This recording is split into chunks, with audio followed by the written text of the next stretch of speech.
플러스 마인드입니다. 네, 저희가 지난 시간에는 큰 돈으로 주식 투자를 할 수 있었던 이유? 그거에 대해서 얘기를 좀 드렸었는데요.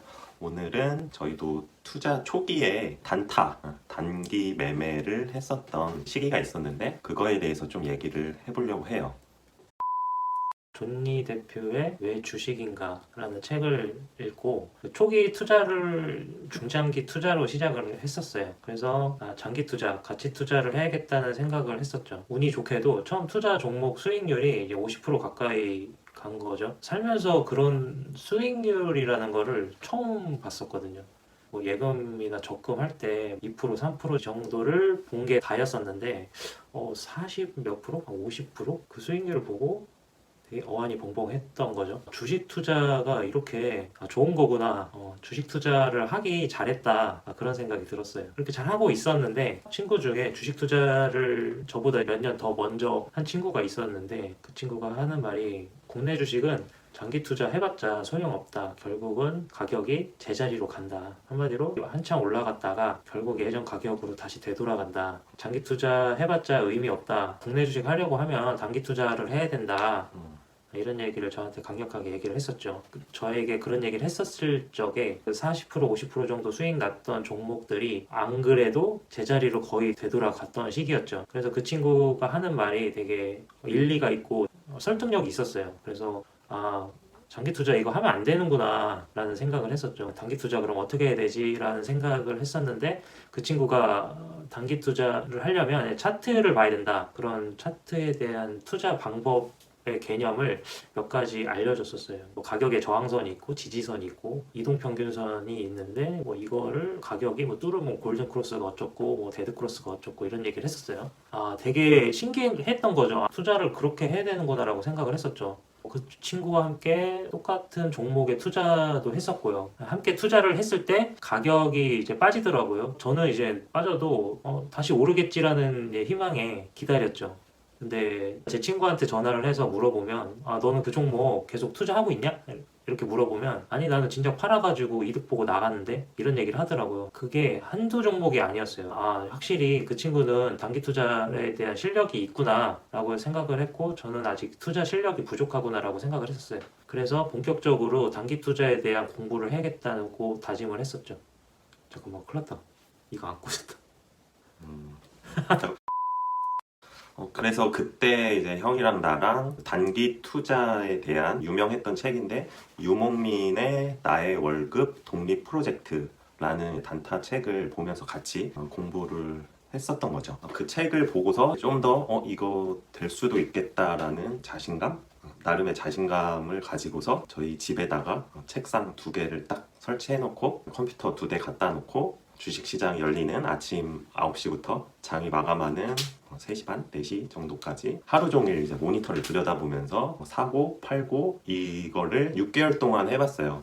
그리고 매매를 했던 모든 기록을 엑셀에다가 통계화를 시켰는데 몇 개월을 했는데도 어떨 때는 그 단타 기법이 되는 것 같으면서도 어떨 때는 또 전혀 먹히지 않는 절반도 안 되는 그런 승률이 나오니까 단타에 대한 확신 자신감이 안 생기는 거죠. 그러다 보니까 그냥 몇 주 사거나 몇십만 원어치 사는 그 수준에서 크게 벗어나질 못하는 거예요. 투자금을 더 키워 나가기가 어렵더라고요.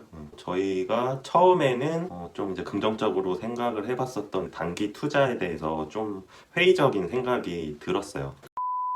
그러다가 20년도 초에 코로나19가 확산이 됐을 때 주가가 엄청나게 빠지기 시작했어. 그때 떠올렸죠. 저에게 그 단타를 알려줬던 친구가 천연가스와 원유에 투자를 해서 이익을 봤다고 저한테 얘기했던 기억이 나더라고요. 원유 가격을 봤는데 엄청나게 빠지더라고요. 거의 예전에 걸프전 정도 수준의 가격으로 빠지니까 지금이 진짜 기회다. 지금 원유 사면 예전에 막 $60, $100 정도 가격이었었는데 지금은 $10도 안 되니까 사두면은 몇 배는 먹을 수 있다라는 생각에 레버리지 원유 ETN이라는 상품에다가 몇 천만 원 정도 투자를 했던 거죠. 사면 무조건 이건 돈이 벌릴 수밖에 없다. 한마디로 얘기하면 뭐 세종 아파트에 분양 당첨되는 것처럼 그냥 사면 무조건 돈 번다. 이런 생각이었던 것 같아요.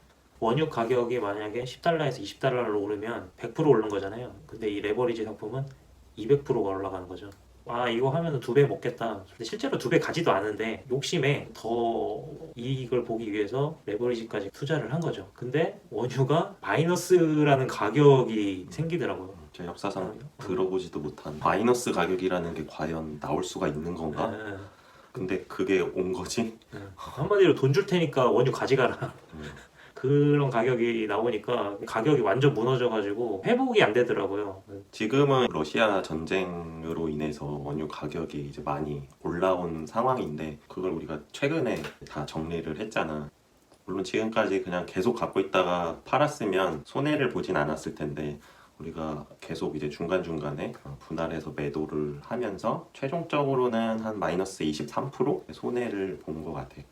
그때는 단순하게 그냥 차트만 보고 가격이 회복될 거라는 기대심에 투자를 했는데 저희가 간과했던 게 선물 투자였어요. 선물이라는 개념을 알지도 못하고 지금도 그렇게 잘 알지는 못해요. 그런 부분을 간과하고 투자를 했더니 이런 손해를 보게 된 거죠. 그때 되게 느꼈어요. 아, 모르는 거에 투자를 하면 안 되겠구나. 단타로 몇 개월 동안 경험을 해보고 그러면서도 한편으로는 계속 가치 투자 책을 이제 여러 권 봐오긴 했었거든요.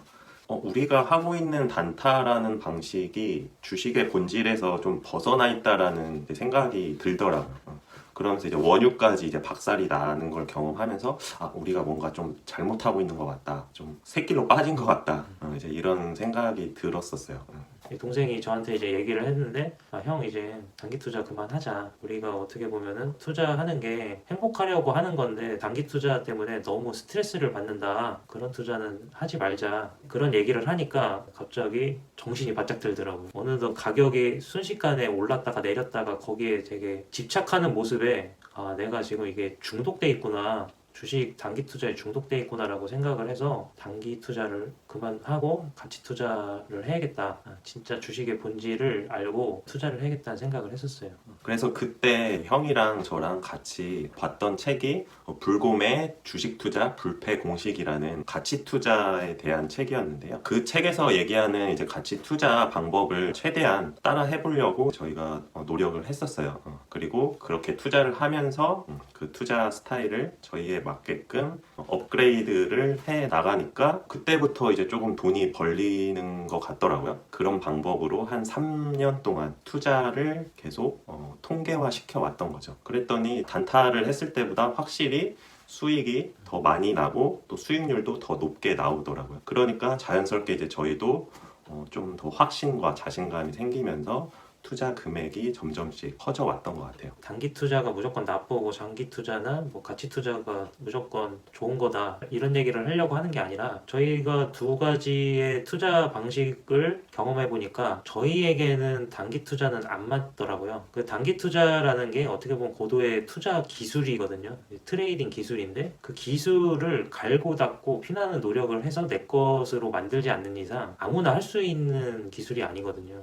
저희는 평범한 사람이고 그런 기술을 따라 할 수가 없더라고요. 성향에도 안 맞고요. 저희가 조금 이제 느리적거리는 것도 있어가지고 그래서 저희가 원래 하려던 가치 투자식으로 투자를 하니까 오히려 그게 더 성격상 맞고 시간적 여유도 생기더라고요. 그래서 저희는 이 방식대로 앞으로도 계속 투자하려고 합니다.